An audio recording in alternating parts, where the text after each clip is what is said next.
Hello बच्चों, good evening. और आप एनसीईआरटी बेस्ड टेस्ट सीरीज का नवा टेस्ट दे चुके हैं और क्वेश्चन इवोल्यूशन चैप्टर से हैं और हम जल्दी जो थोड़े ट्रिकी क्वेश्चन हैं उनको डिस्कस कर लेते हैं।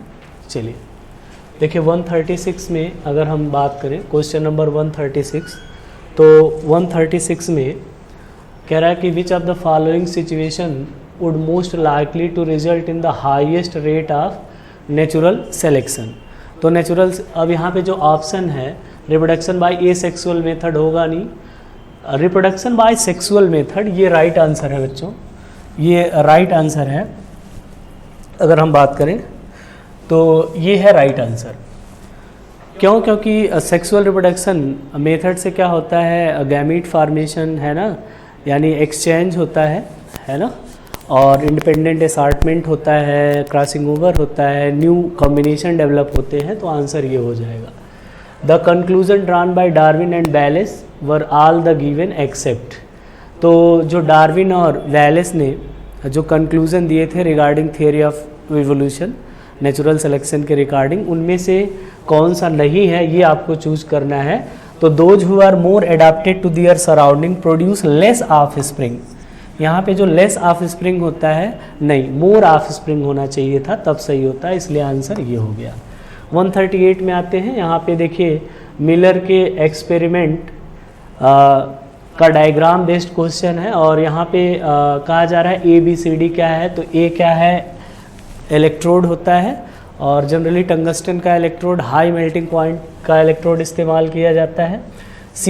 B क्या है, इसमें गैसेस हैं, अमोनिया, हाइड्रोजन, H2O वेपर और मीथेन। और उसके बाद C क्या है, कंडेंसर है। और D ट्रैप, जो लिक्विड सैंपल को कलेक्ट करने के लिए होता है। तो आंसर ये हो जाएगा। Choose the correct statement with reference to organic evolution 139। तो ऑर्गेनिक इवोल्यूशन के लिए flippers of whale and wings of bat exhibit analogy. तो नहीं, फ्लीपर्स ऑफ फेल स्विमिंग में मदद करता है, तो ये गलत हो गया। आपको चूज करना है करेक्ट, ये गलत हो गया। Wings of butterfly and wings of bird exhibit homology, नहीं, एनालॉजी, फ्लाइंग में मदद करेंगे, ये भी गलत हो गया। उसके बाद organs with dissimilar structure but similar function are called analogous organs, सही है ना। Organs with similar structure and origin are called homologous organ. तो आंसर थर्ड हो गया, दो सही है। पॉपुलेशन, ये देखिए हार्डी वेनबर्ग इक्विलिब्रियम का क्वेश्चन है बच्चों, हार्डी वेनबर्ग प्रिंसिपल का क्वेश्चन है। और यहाँ पे आप जानते हैं हार्डी वेनबर्ग इक्विलिब्रियम के लिए क्या होता है, p² है ना प्लस q² और प्लस 2pq इक्वल टू 1 होता है, आपको पता है। और जेनरेशन टू जेनरेशन, अगर हम बात करें जेनरेशन टू जेनरेशन, जो फ्रीक्वेंसी ऑफ एलील और जीन होती है कांस्टेंट होती है और हार्डी वेनबर्ग बिग पॉपुलेशन में के लिए है। तो यहाँ पे आप देख रहे हैं बिग पॉपुलेशन के लिए होता है। और अगर हम देखें बच्चों यहाँ पर, तो देखिए दो एलील हैं, डोमिनेंट एलील D और D है ना दिया हुआ है, और frequency of dominant allele D, यानी आप कह सकते हैं कि इसको हम D को क्या कह सकते हैं P, और स्मॉल d को क्या कह सकते हैं, Q कह सकते हैं। और इस तरह से आप देखेंगे तो D की फ्रीक्वेंसी 0.8 दिया हुआ है ना, और जेनरेशन के बाद कांस्टेंट है, तो हम डायरेक्ट इसमें क्या अप्लाई कर सकते हैं।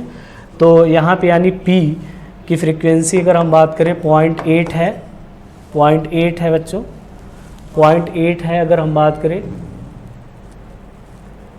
एक मिनट, सॉरी बच्चों, तो यहाँ पे अगर हम देखें बच्चों तो 0.8 है, तो p² यानी होमोजाइगस डोमिनेंट आप देखेंगे तो क्या हो जाएगा, 0.8 क्या हो जाएगा, ये हो जाएगा। और D इसके लिए Q, यानी अगर हम q² की बात 2pq हेट्रोजाइगस 2pq, यानी अगर हम बात करें तो 2pq की बात करेंगे तो यहाँ पे 2 × क्या हो जाएगा 0.8।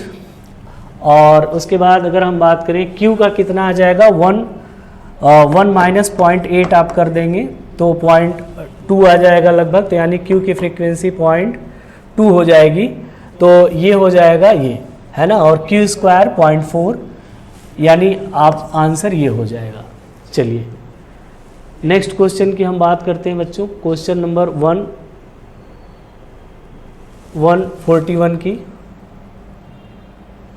चलिए बच्चों, तो क्वेश्चन नंबर 141 की बात करते हैं, ज़रा देखिएगा, होमो कंपैरेटिव एनाटॉमी पे बेस्ड है। तो choose the correct option from the following. यहाँ पे आप देख रहे हैं ह्यूमन और इधर टाइगर्स या जो भी हो, तो 4 limbs of A and B are homologous and based on divergent evolution. सही है, होमोलॉगस डाइवर्जेंट इवोल्यूशन पे बेस्ड होते हैं होमोलॉगस ऑर्गन, और ये करेक्ट है ना। तो यानी इसके मतलब है कि ए रिप्रेजेंट कन्वर्जेंट इवोल्यूशन, एक को देख के हम नहीं बता सकते हैं। 4 limb of B and D represent divergent evolution. तो बी क्या है, ये है टाइगर, और डी क्या है, ये मॉथ है जो इंडस्ट्रियल मिलेनिज्म का थोड़ा ब्लर डायग्राम है, ये हो नहीं सकता। Wings of C and D are homologous, C और डी होमोलॉगस नहीं है, एनालॉगस है, दोनों के स्ट्रक्चर और में डिफरेंस है, तो आंसर ये हो गया। फिर आते बच्चों 142, यहाँ पे करेक्ट मैच आपको करना है कन्वर्जेंट इवोल्यूशन के रेस्पेक्ट में मार्सुपियल और प्लेसेंटल मैमल्स, है ना। तो यहाँ पे देखिए एंटीटर नम्बैट, ये सही है। ज़रा देखेंगे लीमर स्पॉटेड कस्कस होता है, गलत है। Bobcat, flying bobcat, और इधर देखेंगे आप bat, flying phalanger, flying squirrel होता तब सही होता। तो यानी बाकी सब क्या है, गलत है और पहला सही है।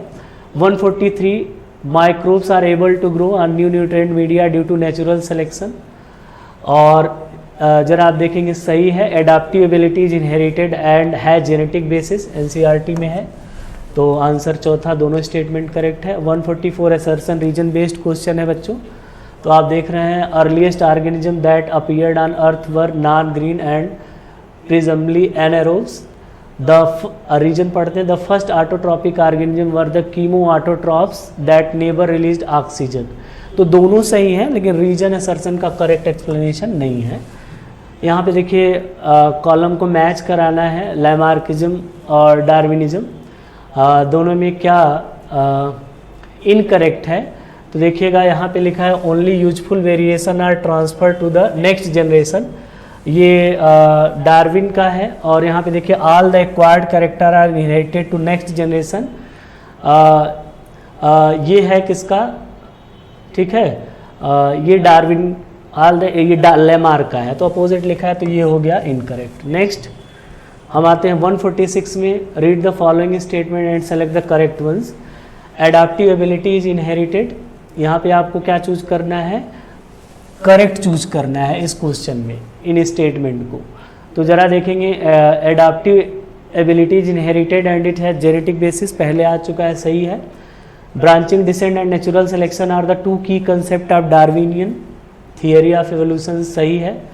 उसके बाद natural selection is independent of factual observation, नहीं, इंडिपेंडेंट नहीं, फैक्चुअल ऑब्जर्वेशन पे डिपेंड होता है, तो ये हो गया अगर हम बात करें गलत। उसके बाद चौथा आप देखते हैं, theoretically population size are unlimited means that there had been competition for resources, है ना। Population size are unlimited means that are there, नहीं, अगर रिसोर्सेज लिमिटेड हैं तो पॉपुलेशन की साइज अनलिमिटेड कैसे हो सकती है, ये हो गया गलत, है ना।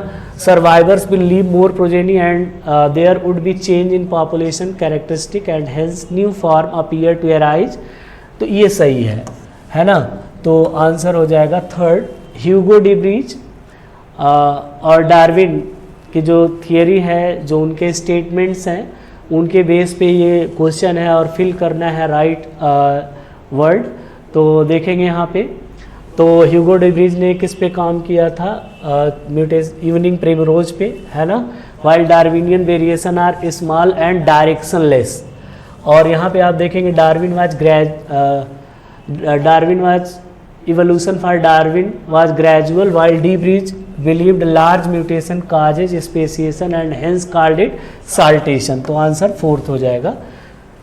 यहाँ पे आप देखेंगे which of the following factors do not change the Hardy Weinberg equilibrium, तो हार्डी वेनबर्ग इक्विलिब्रियम को देखो, जीन माइग्रेशन करेगा, जेनेटिक ड्रिफ्ट करेगा, जेनेटिक रिकॉम्बिनेशन करेगा, जीन फ्लो करेगा, है ना, तो केवल रैंडम मेटिंग, है ना।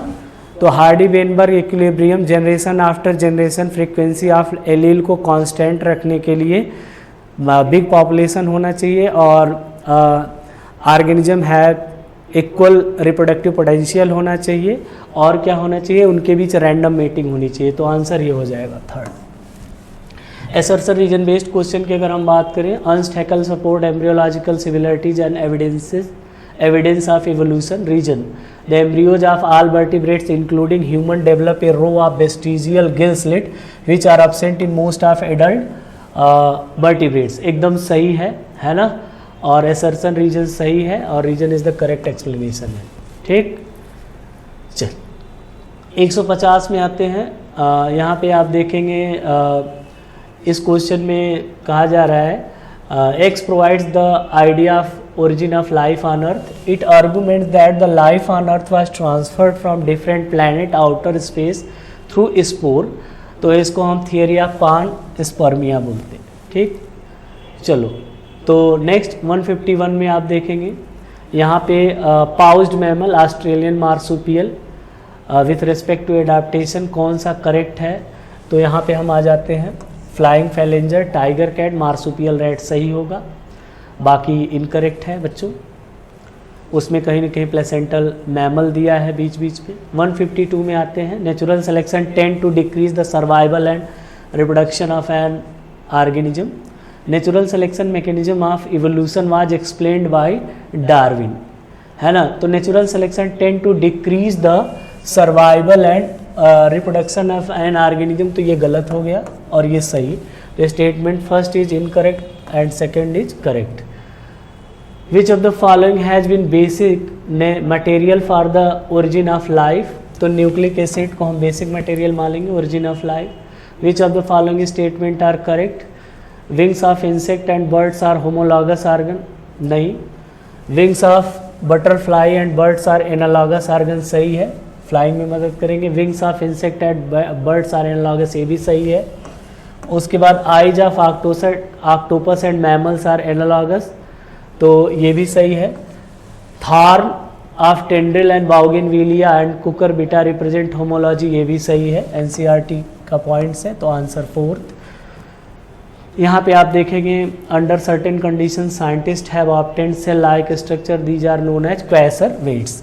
मॉलिक्यूलर एग्रीगेट है, होता है, कार्बोहाइड्रेट, प्रोटीन, लिपिड, इन सब का सराउंडेड बाय ये फिल्म ऑफ वाटर, उसको क्वेसर वेट बोलते हैं, अर्ली ओशन में बना था। 156 में देखते हैं, यहाँ पे choose the incorrect statement regarding Hardy Weinberg principle, तो जेनेटिक रिकॉम्बिनेशन नहीं होना चाहिए ना, तो जैसे ही recombination, gene mutation, genetic drift, है ना, जीन माइग्रेशन, ये सब होता है तो हार्डी वेनबर्ग इक्विलिब्रियम डिस्टर्ब हो जाता है, तो आंसर ये हो जाएगा। 157 में मैच कराना है बच्चों, जल्दी से हम लोग देखते हैं। साल्टेशन, तो साल्टेशन की बात डीब्रीज ने की थी। Formation of life was preceded by chemical origin Oparin and Haldane. Reproductive fitness की बात किसने की थी, डार्विन ने, रिप्रोडक्टिव फिटनेस। और उसके बाद life comes from pre existing life, है ना, तो लुइस पास्चर ने, है ना, ये उसको डिस्प्रूव किया, स्वान ने फ्लास्क एक्सपेरिमेंट किया था और उसके बेसिस पे बताया कि लाइफ की ओरिजिन लाइफ से ही हो सकती है, लिविंग की ओरिजिन लिविंग से, तो डायरेक्टली, तो आंसर क्या हो जाएगा, फर्स्ट। आप नेक्स्ट क्वेश्चन देखते हैं 158, the tendency of population to remain in genetic equilibrium में disturbed by, may be disturbed by, तो आप देखेंगे लैक ऑफ रैंडम मेटिंग, है ना, रैंडम मेटिंग, है ना, अगर नहीं होगी तो क्या होगा, डिस्टर्ब हो जाएगा ना, तो ये है, ठीक। Coacervates belong to which of the following category, molecular aggregate which lack definite lipid membrane, तो सही है, उसमें फिल्म ऑफ वाटर से सराउंडेड होता है मॉलिक्यूलर एग्रीगेट, है ना।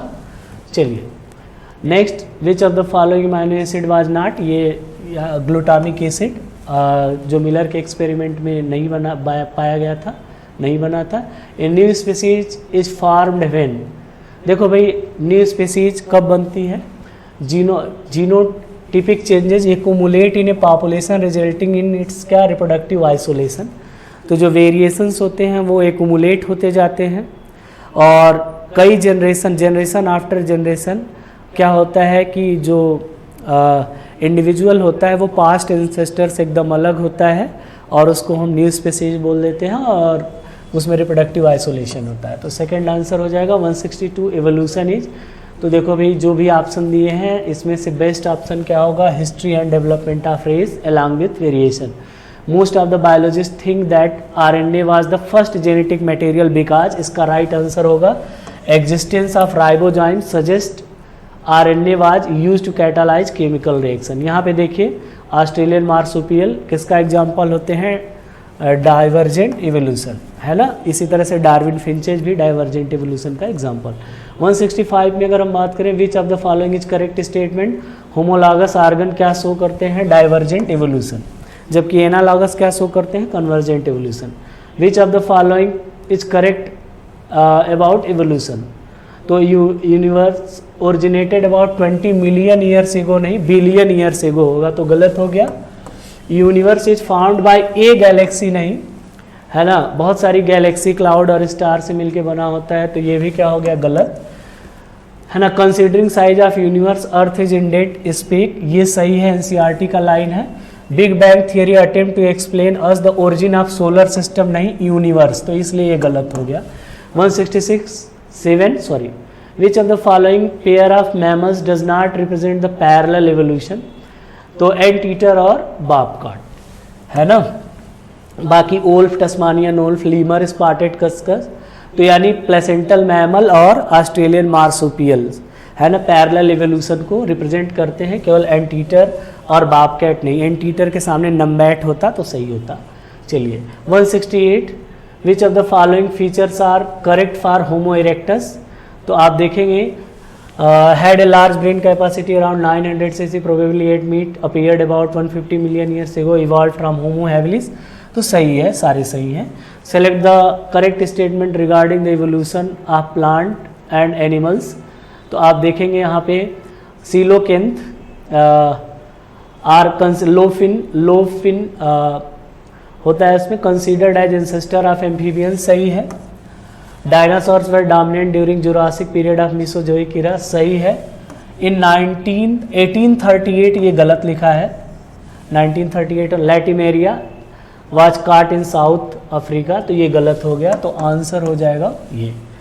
NCERT में लिखा है बच्चों। 170 arrange the following plant group in correct chronological order, तो जब आप प्लांट का इवोल्यूशनरी स्केच NCERT में देखते हैं, जब इसको करेंगे तो आप सबसे पहले ट्रैकियोफाइट आएंगे, फिर उसके बाद क्या आएगा, राइनिया टाइप प्लांट, फिर उसके बाद क्या आ जाएंगे, प्रोजिम्नोस्पर्म्स और फिर सीड फर्न्स, तो आंसर थर्ड हो जाएगा। Arrange the following events in sequential order to describe the phenomenon of speciation, तो ओवर प्रोडक्शन, फिर उसके बाद लिमिटेड फूड एंड स्पेस, फिर उसके बाद स्ट्रगल फॉर एग्जिस्टेंस, फिर उसके बाद आ जाएगा बच्चों ये अपीयरेंस ऑफ वेरिएशन, है ना, और उसके बाद आ जाएगा natural selection, survival of fittest, और उसके बाद क्या आ जाएगा, इनहेरिटेंस ऑफ यूजफुल वेरिएशन, और फिर speciation, new species, speciation, inheritance of useful variation, और उसके बाद स्पेसिएशन, तो आंसर क्या हो जाएगा, फोर्थ।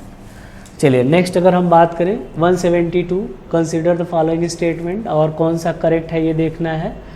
तो earth is very old and it has originated about 20 billion years ago, ये गलत है। 4.5 बिलियन ईयर्स एगो, ये सही होता, तो ये गलत हो गया है, यानी ऊपर का सब सही है ना, ठीक है। चलिए तो आंसर क्या हो गया ये। Next match the hominids with their correct brain size, तो होमो हैबिलिस 650 से 800 cc, Homo neanderthalensis 1400 cc, Homo erectus 900 cc, Homo sapiens 1350 cc. ये नीट के PYQ का क्वेश्चन है, answer second. 174 during the course of evolution bryophyte evolve from, जब आप evolutionary sketch देखेंगे plant का तो क्लोरोफाइट एंसेस्टर से ब्रायोफाइट इवॉल्व होते हैं। रीड द फॉलोइंग स्टेटमेंट, और आपको क्या चूज करना है, कितने फॉल्स हैं। तो इनवर्टिब्रेट्स ओरिजिनेटेड 5 मिलियन ईयर्स एगो, है ना, सही है। एनसीईआरटी में लिखा है Dryopithecus was stage which was more ape like than man, ठीक है। तो ड्रायोपिथेकस मोर एप लाइक था और रामापिथेकस मैन लाइक था। Darwinian variation were minor variation, तो सही है, तो कोई भी स्टेटमेंट फॉल्स नहीं है। यहाँ पे आपको मैच कराना है बच्चों। चार्ल्स डार्विन, आपको पता है चार्ल्स डार्विन ने Charles Darwin the origin of species, Lamarck की बुक का नाम था फिलोसफी जूलॉजिक। ह्यूगो डिब्रीज ने म्यूटेशन थियरी दिया था। ऑगस्ट वीजमैन ने क्या दिया था, जर्मप्लाज थियरी। अर्नस्ट हैकल बायोजेनेटिक लॉ दिया था। तो आंसर फर्स्ट हो जाएगा, मैच कराएंगे। 177। देखिए यहाँ पे ये टाइप्स ऑफ नेचुरल सिलेक्शन, जो 3 तरह के नेचुरल सिलेक्शन आप पढ़ते हैं, स्टेबलाइजिंग, है ना, उसके बाद स्टेबलाइजिंग, बैलेंसिंग, उसके बाद डायरेक्शनल या प्रोग्रेसिव, उसके बाद डिसरप्टिव। तो यहाँ पे देखिए कह रहा है कि ये जो ग्राफ है इसमें if this population subject to stabilising selection for several generation which of the डिस्ट्रीब्यूशन A to D is most likely result. तो स्टेबलाइजिंग सिलेक्शन के लिए पूछ रहा है। तो स्टेबलाइजिंग सिलेक्शन में क्या होता है कि जो एक्सट्रीम्स वेरिएशन या सिचुएशंस होती हैं वो एलिमिनेटेड होती है और इंटरमीडिएट्स आर सेलेक्टेड। तो इंटरमीडिएट कैरेक्टर या इंटरमीडिएट जो होता है वेरिएशन वो सेलेक्ट होता है। तो यानी तो जो पीक होगा वो क्या होगा, नैरो होगा। तो एक्सट्रीम क्या होंगे, एलिमिनेटेड और इंटरमीडिएट सेलेक्टेड। तो ये आंसर फर्स्ट आ जाएगा। तो स्टेबलाइजिंग सिलेक्शन जो होता है reduce the chance of variation, hence does not promote evolutionary changes, ज़्यादा एवोल्यूशनरी चेंजेस को प्रमोट नहीं करता है। Agriculture human civilisation was started 178। तो एनसीईआरटी में लिखा 10,000 years ago. Given below some periods of Palaeozoic era, arrange them in correct sequence past to recent. तो Silurian, Devonian, Carboniferous और पर्मियन। तो आंसर क्या हो जाएगा first. 180 evolution for Darwin was gradual while De Vries believed mutation caused speciation and hence called it saltation. Saltation means, तो NCERT की line है बच्चों, सिंगल स्टेप लार्ज म्यूटेशन। तो ये डिस्कशन था बच्चों। Okay, thank you.